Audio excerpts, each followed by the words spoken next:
So give it a few seconds. Okay, welcome everyone to our COVID-19 cash flow live demonstration. Great to see so many people dropping in on the line today. Really looking forward to going over this session. We've had some great feedback from our previous sessions on business continuity plans, and also the one on Tuesday. Over the next couple of months or so, we're going to have a few guest speakers, and we're going to be talking about their businesses and their industries and things that are topical at the time. So really looking forward to doing that. Welcome, Tim, for another session. Yep. Fit and raring to go. Excellent. Okay. Again, a bit of a slight change of pace today. We're going to attempt something, well, the world first. Actually, well, probably not world. It's probably been done before, but Tim and I have not given it a crack. So we're going to try a live demonstration about and using a specific cash flow document that we've created to help you, the business owners, through this very challenging and fast-moving times, I suppose. So we'll see how that goes. But to us, it's a world first. Everyone else, maybe not. So, okay, let's get into it. Actually, yeah, good point. We've got how to use Zoom, because for someone like me, yeah, it's a challenge. So, Tim, you're the Zoom guru. Do you want to just go through a few of the features, please, mate? Yeah, Zoom guru is generous. What we're doing here is today, just want to show you on the screen. If you look at the panel, particularly down the right-hand side, which has the show video panel from your Zoom, if you look at more, and I'll cover whether you can show or you can disable your video panel. Michael and I, because we're going to use some an application today, we're going to shut our cameras off and allow everyone to concentrate on what's on the screen and not on our beautiful heads. And therefore, just to show you everyone, the right-hand side, that's here, you share the video panel, you can get rid of that, wake up on your screen. There's chats, Q&A, so please pop your questions through. Linda's online as well, so she'll be answering those as we go along. But yeah, so Zoom's a great tool we're using in our business.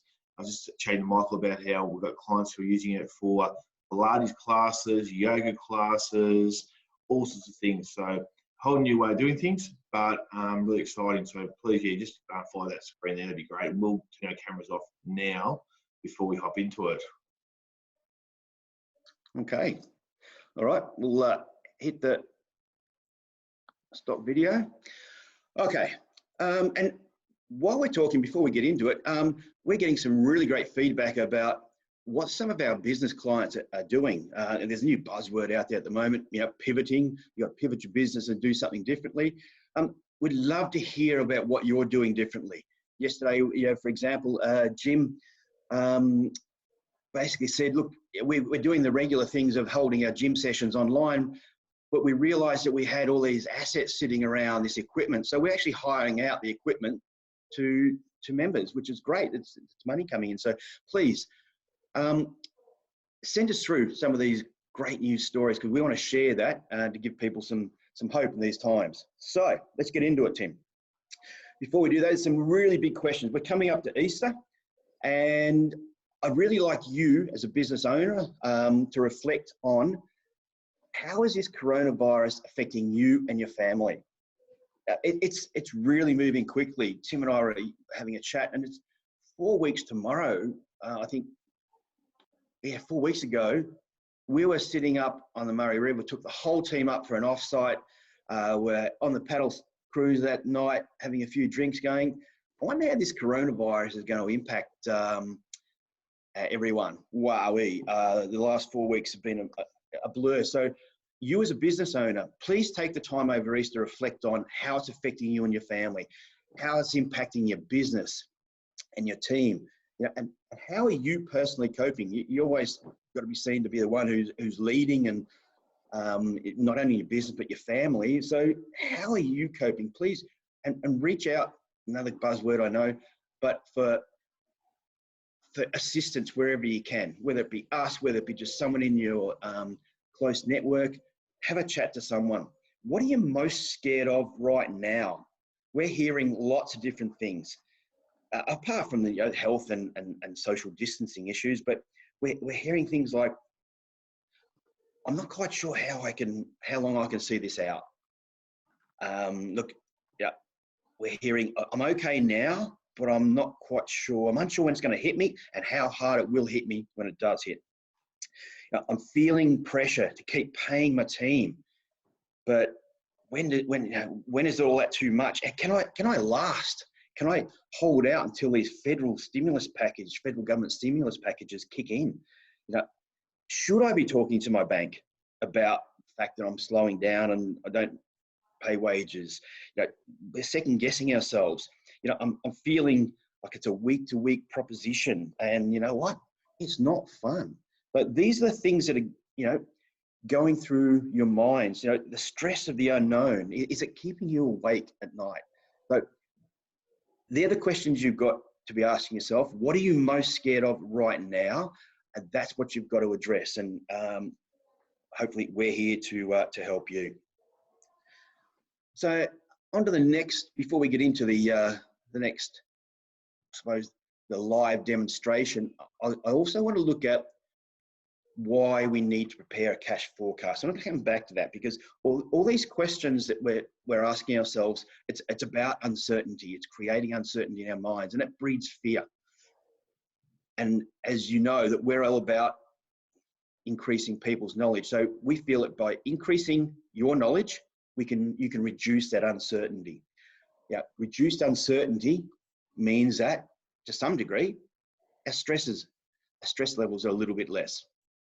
If we can reduce our stress, we can then have, we can clear our minds to be able to make better decisions and making less fear if we're making better decisions. So it's catch-22. So for us, it follows that if we can increase your knowledge, that's going to allow you to make better decisions and you will have less fear. So in summary, why you need to prepare a cash flow forecast is because you do not want to be making decisions around the future of your business and your family based on false assumptions. That's really important. I'm actually going to say it again. You don't want to be making decisions about the future of your business and your family based on false assumptions. That's why you need something like a cash flow forecast. We've said it to you before, for those who've been to our sessions. You wouldn't go out driving a car, if you're allowed to at the moment, with a blindfold on. So why do business owners persist on trying to drive their business without a cash forecast or a business plan? It doesn't make sense. It's the same thing as trying to drive with a blindfold on. That is why you need to prepare a cash forecast and a business plan. So that having been said, let's get into the world first of a live demonstration. Over to you, Tim. This is where you see if we can make technology work for us. This is where we hope we don't lose everyone. So we're going to stop that share, and we hope we're going to do the right thing here. And we're going to start a new share, and hopefully we've just gone there. How are we going? Do we land okay? It works. Yes. Hey. So yeah, thanks Michael for that. And I love in the chat there's a few comments made. One hairdresser, for example, just popped up there that she's created an online store to sell colours. So Gemma, that's why Gemma's business flourishes time and time again. I think we've been hearing from cash flows discussions and recently is all well and good to tell us to do a cash flow, but how? So the what is really, really clear. The what, and no one has argued with, is we need a cash flow, and the why is really clear, but the how has been a stumbling block. And to make any change, it's that first step of the how that can sometimes be the stumbling block. So what we've worked on here and built to create is a cash flow tool that we've been using, and we've got some just demonstration numbers up there. And we just want to show you how it can be used in a practical sense. So I'm just going to skim through this, but I'm not going to show every single detail of it because there's quite a bit behind the scenes, but it'll give you an idea of a way we're approaching it. And you'll see now we've got a simple graph up the top with a summary of month to month performance. So how much the revenue is, cost of sales, and then line items for expenses. So this is a demonstration example, but things like your sponsorships, you can time it up to what month it comes in, your vehicle servicing costs, your tyres, your rego, your insurance. So just because you're paying a certain amount of expenses, we all know they don't come on the same day. So we've created a base scenario here, and then we've gone to a scenario planner. Now, on a scenario planner, what we can see there is, I'll just put an example there of what happens if sales drop by 10% and so too the stock drop by 10%. So what we're saying there is, if you're going to sell 10% less worth of product, well, also your inputs, your direct inputs are going to drop by 10%. Let's be reasonable. And the comparative here comes across the page of the summary. You can see the two graphs. That's our base graph there. And then that's the scenario if we drop 10% revenue. So why do we use a cash flow? It's actually not about how we're going to make changes, but it's more about what changes we need to make. And then it follows, and we do work with a lot of clients around coaching on this aspect of how you then implement those changes. We've got a couple of stories from last year, which I won't bore you with, but certainly one business in particular has really moved very, very early back in August last year, realised having a few issues, using some cash flow projections to see they had to make changes. But let's look at this scenario here, where let's just say in this particular chart, we've set it up so that let's say our revenue is down, so let's drop our wages by, say, let's say we've got to knock 10% off our wages. And therefore, of course, the PAYE and the like follows through, super and work cover will follow. And let's go and have a chat to the landlord and drop our rent by 35%. Okay, and what is actually quickly we'll show you down the bottom here also, we've actually designed this. So you'll see around here, we've allowed for the new BAS provisions for COVID-19 with the PAYE credits, if there's government loans involved. So we're updating this as we go along to really reflect what will happen potentially in the market as more stimulus packages come in. So JobKeeper will add in here as we go along as well. But let's look at this. You see that line just raised. So we're still not at the same point as we were here in our base scenario of $50,000 position in 12 months' time, but we've actually raised that line and had less impact to our business. That's the monthly process we looked at. But then we looked at it a bit deeper and we said, well, okay, we've been telling clients repeatedly that monthly is not good enough. Monthly will not do the trick right now. We need to talk weekly. So I'm going to probably frighten you a little bit with these charts here, but I'll give you an impression of what we've been working on. And it's a base scenario, it's a week by week. Now you'll notice at the top here, we've put 5 weeks for every month.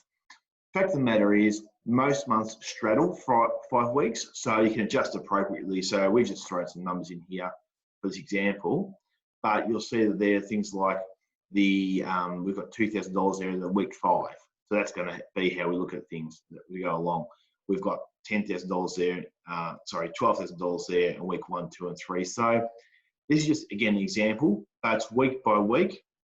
And again, down the bottom here, when you do week by week, you can see that the rent gets paid, for example, on the 4th week. Electricity is paid in the 3rd week of the month. It might be the 15th of the month, for example. When we're talking about fuel, we're actually paying $90 a week rather than $450 a month potentially. What are we looking at there?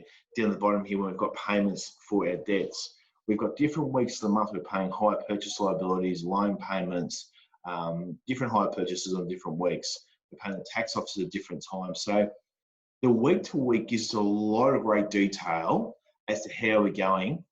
And what it also does, it shows, and we're going to look here at the summary here, where we did the same thing for a start. We'll go through a quick example, but if we drop 10% worth of revenue and 10% worth of costs, we'll see how that comes in.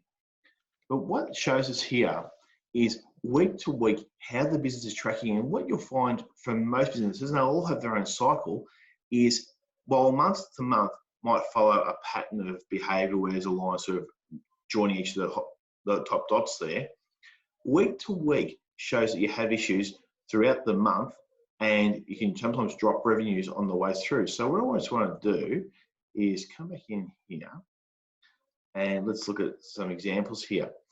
If we have our base scenario, where we've got our income, and our plan here says we're going to drop revenue by 10%, then we're going to see that there's going to be a much greater decline in the business as time goes by. What's the decision? Let's go around and talk about a possibility. And one of the possibilities may be on the scenario planning here that we decide to go, actually, I've already done that. There you go. There's a bit of a faux pas. I'll bring us back in. I was playing with this earlier on today. And I've just an example here is, this is a live course, so therefore that's what we do, we make mistakes. Just want to bring in here how it looks originally when you had the bank loan payment in there. So that one there and this one here. So what it shows is with the bank loan payments involved, whilst month to month you're actually getting through there and going okay, there are periods within the month where you're nudging the zero line.